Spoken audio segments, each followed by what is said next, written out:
এখানে যে ব্লু জিনিসটা হারিয়ে যাচ্ছে, আসলে হারিয়ে যাচ্ছে না, আমরা হারিয়ে যেতে দিচ্ছি। আমাদের যখন একটা নিয়ন্ত্রণকারী সংস্থা আছে রাজুক, প্রতি সপ্তাহে রাজুক একটা ড্রাইভ কেন দেয় না? আশুলিয়ার যে রাস্তাটা আছে সেই রাস্তাটা ধরে সেখানে কারা কারা মাটি ভরাট করছে, জমি ভরাট করছে, সেই প্রাইভেট ডেভেলপার কারা, কোনো সরকারি সংস্থা ভরছে কিনা, এগুলো কেন দেয়া হচ্ছে না? আমরা জানি যে রাজুক যে ড্যাপ করেছিল 2009-10-এ, সেটাকে মারাত্মকভাবে ফ্রাস্ট্রেট করে আবার নতুন একটা ড্যাপ হয়েছে, এবং সেই নতুন ড্যাপে কিন্তু এমন কোনো নির্দেশনা নেই যে আগের ড্যাপে যেগুলো জলাশয় ছিল সেগুলো কেমন করে ফিরিয়ে আনা হবে। বরং সেইগুলোর যেগুলো ভরাট হয়ে গেছে সেগুলোকে অনেকগুলোকে একটা ইন্টারমিনিস্টেরিয়াল কমিটি করে সেগুলোকে লিগালাইজ করে দেওয়া হয়েছে। কিন্তু এরকম ইন্টারমিনিস্টেরিয়াল কমিটি আইনের কোন ধারায় বলা আছে যে চেয়ারম্যান মহোদয় চাইলেই একটা ইন্টারমিনিস্টেরিয়াল কমিটি করতে পারেন এবং তারা বসে ওইটাতে ভরাটকৃত জলাশয়কে লিগালাইজ করে দেবে? এটা রাজুককে অবশ্যই বিবেচনা করতে হবে, আমি আমার অবস্থান থেকে নিশ্চয়ই বলবো। এবার একটু জলাশয় আইনে আসি। জলাশয় আইনটা এদেশে আনা কিন্তু খুব সহজ ছিল না। আমরা অনেক লড়াই করে প্রচন্ড ক্ষমতাধর ভূমিদস্যুদের সাথে সরকারের যে সখ্যতা সেটা ডিঙিয়ে এই আইনটা আনতে পেরেছিলাম। এখন দেখেন এখানে রাজুকের চিফ টাউন প্ল্যানার আছেন, যদিও আমাদের চেয়ারম্যান মহোদয় চলে গেছেন, কিন্তু ওনাকে এটা বলা হয়েছে। এখনো আবার ড্যাপ রিভিউ এর একটা প্রক্রিয়া শুরু হয়েছে। জলাশয় আইনে জলাশয় সেটা হচ্ছে বন্যা প্রবাহ এলাকা, কিন্তু রাজুকের নতুন যে ড্যাপ হয়েছে সেখানে বলা হয়েছে যে জলাশয় হচ্ছে সাধারণ বন্যা প্রবাহ এলাকা এবং মূল বন্যা প্রবাহ এলাকা, হ্যাঁ, মুখ্য জলস্রোত। তো দেখেন জলাশয় আইনে কিন্তু এরকম মুখ্য সাধারণ বলে কিছু না, ওটা হচ্ছে বন্যা প্রবাহ এলাকা। তাহলে আইনটাকে পাশ কাটিয়ে আপনি কেমন করে ড্যাপের মধ্যে এরকম দুটা সংজ্ঞা দিলেন? এবং সেখানে আবার সাধারণ বন্যা প্রবাহ এলাকাতে অনেক কাজ করা যাবে, আর বন্যা প্রবাহ এলাকার প্রায় 70% হচ্ছে সাধারণ। তাই যদি হয় তাহলে আপনারা আজকে যে উপস্থাপন করলেন তার সাথে রাজুকের ড্যাপের নতুন ড্যাপের যে দর্শন তা তো মিলছে না, তার সাথে আবার জলাশয় আইন মিলছে না। একটা আইনকে উপেক্ষা করে আইনের মধ্যে কোনো ব্যাখ্যা ছাড়াই বন্যা প্রবাহ এলাকার মুখ্য আর সাধারণ হয়ে যাওয়ার ব্যাপারটা আমাদের কাছে একদম বোধগম্য। তখনও ছিল না, এখনো নাই। এ ব্যাপারেও আমি গৃহায়ণ এবং গণপূর্ত উপদেষ্টা মহোদয়ের সাথে কথা বলেছি।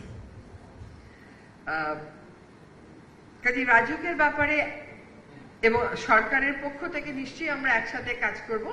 আমাদের কথা হচ্ছে আপনাদের এনফোর্সমেন্ট বাড়াতে হবে। ভরাট হয়ে যাচ্ছে সেই জন্য আপনারা একটা লেক সিটি প্রপোজাল দিয়েন না, ভরাট হওয়াটা রোধ করা আপনার কাজ।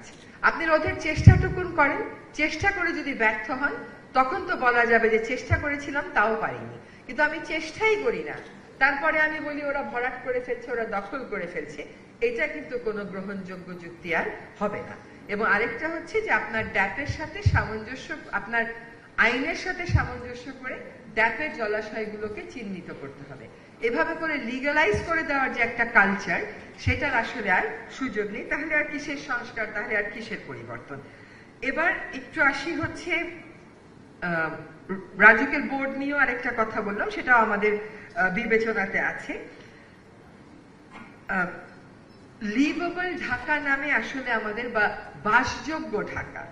এখন আপনারা যদি মনে করেন যে 53 বছরে যেটাকে আমরা পরিকল্পিত উপায়ে অপরিকল্পিত উপায়ে আইনের প্রয়োগ না করে একেবারে অবসবাসযোগ্য করে দিয়েছি, সেটাকে বাসযোগ্য করাটা সহজ বা এই 1, 2, 3, 4 বছরের 5 বছরের সম্ভব, তা কিন্তু আমি কোনোভাবেই মনে করছি না। কিন্তু আপনারা যে সময়সীমা দিয়েছেন তাতে দেখা যাচ্ছে যে আপনারা 2025 বলেছেন, তার মানে হচ্ছে কাজটা কিন্তু সহসাও শুরু হচ্ছে না। 2025 পর্যন্ত আমাদেরকে আবার বসে থাকতে হবে, এর মধ্যে কিন্তু আরো অনেক বেশি ক্ষতি আমাদের হয়ে যাবে। কাজে কিছু কাজ আশু করাটা জরুরি। আমাকে যদি বলেন আমার মন্ত্রণালয় থেকে যে খালগুলো আছে সেগুলো হয়তো অন্য সরকারি সংস্থা এই মুহূর্তে দায়িত্বপ্রাপ্ত হচ্ছে, Dhaka north city corporation, Dhaka south city corporation. Dhaka north city কর্পোরেশনের প্রতিনিধি এখানে আছেন, তার কাছে অনুরোধ থাকবে যে আমরা আমাদের মন্ত্রণালয় থেকে একটা উদ্যোগ নেব, সেখানে আপনারা আসবেন, রাজুক আসবে, যারা ঢাকার খাল নিয়ে দীর্ঘদিন গবেষণা করেছেন, ঢাকার জেলা প্রশাসক, তাদেরকেও আমরা আমন্ত্রণ জানাবো। কি করে একটা ব্লু নেটওয়ার্কের প্ল্যান আমরা করে ফেলতে পারি, সেটা আমাদের দ্রুততম সময়ের মধ্যে করার দরকার। এই প্ল্যান করতে 3 থেকে 4 মাসের বেশি সময় লাগা উচিত না। তারপরে আপনি বাজেটের কথা বলেন। হ্যাঁ, আমার কাছে প্রায় এরকম প্রকল্প আসে যে অমুক খালটাকে পুনর্খনন করতে হবে, দখল মুক্ত করতে হবে, কত টাকা লাগবে? 700 কোটি টাকা। একটা খালেই যদি আমার 700 কোটি টাকা যায়, তাহলে এতগুলো খালকে দখল মুক্ত করে এগুলো সংযোগ স্থাপন করে একটা ব্লু নেটওয়ার্ক আমি কেমন করে ঠিক করব? তো এই জায়গাগুলো আমাদেরকে দেখতে হবে। আরেকটা বিষয় এসছে কমিউনিটি ইনভলভমেন্ট। এটা তো খুবই জরুরি বিষয় আমাদের জন্য। কমিউনিটিকেই আসলে দায়িত্ব দিতে হবে। দেখেন, যদি কমিউনিটিকে দায়িত্ব দেওয়া হয়, এই যে ঢাকার ফুটপাথ গুলোতে দেখবেন কিছু কিছু গাছ আছে, না রোড ডিভাইডার, সড়ক বিভাজন, কিছু কিছু গাছ আছে, মাঝখানের জায়গাগুলোতে মাটি দেখা যায়।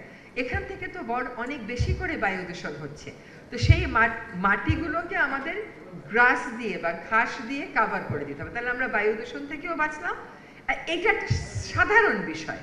এইটাও যদি সরকারি পর্যায়ে করতে আমার পরিকল্পনা, মহাপরিকল্পনা, অর্থ বরাদ্দ, ইআরডি, প্ল্যানিং কমিশন এগুলো লাগে, তাহলে আমি বায়ু দূষণের জন্য আরো আমার 2 বছর চলে যাবে। তার থেকে আমি যদি ঢাকা দক্ষিণ সিটি কর্পোরেশন, উত্তর সিটি কর্পোরেশন, রাজুক, তারা যদি একসাথে হয়ে 1 কিলোমিটার বা 2 কিলোমিটার করে করে কমিউনিটিকে দিয়ে দেয়, তারা পিছন থেকে কারিগরি সাহায্য দেয়, তাহলে আমাদের টাকারও সাশ্রয় হয়, সময়েরও সাশ্রয় হয়, কাজটা শুরু করা যায়। কমিউনিটি ইনভলভমেন্ট কিন্তু এই যে বলে না, খাল উদ্ধার করলে আবার পুনর্দখল হয়ে যায়। কারণ আমরা তো আসলে কমিউনিটিকে এম্পাওয়ার করি না, আমরা তাদেরকে ভলান্টারি রোলে দেখতে চাই। জনগণ সবসময় ভলান্টারি থাকবে, আর সরকার সবসময় প্রশাসক থাকবে। সরকার প্রশাসক হোক, কিন্তু সারাক্ষণ লোকবল নেই এই অভিযোগ না করে কমিউনিটিকে আসলে ক্ষমতায়িত করাটা জরুরি হয়ে পড়েছে, এবং সেটার দিকেও আমরা এগোচ্ছি। অন্তত ঢাকা শহরের এই ব্লু নেটওয়ার্কের ক্ষেত্রে তো আমরা অবশ্যই কমিউনিটি ইনভলভমেন্ট, এম্পাওয়ারমেন্টের বেসিসে রাখবো। এখানে একজন একটা কথা বলেছেন about what kind of trees can be planted. Dhaka দক্ষিণ সিটি কর্পোরেশন এবং উত্তর সিটি কর্পোরেশনের সাথে যখন কাজ করেছি, দেখেছি অনেক ফ্ল্যাট ওনার কিন্তু তাদের ছাদে ছাদ বাগান করতে চায়। এখন একজন যদি ছাদ বাগান গুছিয়ে নিয়ে আসে, দেখা যায় হঠাৎ করে 3-4 জন সম্মিলিতভাবে বাধা দেওয়া শুরু করে যে ছাদের এইটুকুন জায়গার আমি মালিকানা দিই, তুমি আমার এখানে টব রাখতে পারবে না। কাজে এইখানে এই যে রিহাব যারা আছে বা যারা ডেভেলপ করে, তাদের সাথে কিন্তু আপনাদের বসাটা জরুরি হয়ে পড়েছে ফ্ল্যাট ওনারদেরকে মোটিভেট করতে।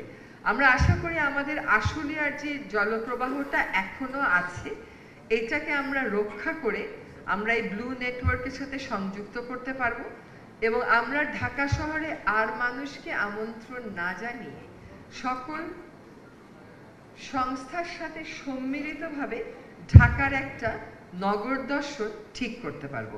ঢাকার কোনো দর্শন নেই তো, যে যেভাবে পেরেছে ঢাকাকে লুটে পুটে খেয়েছে।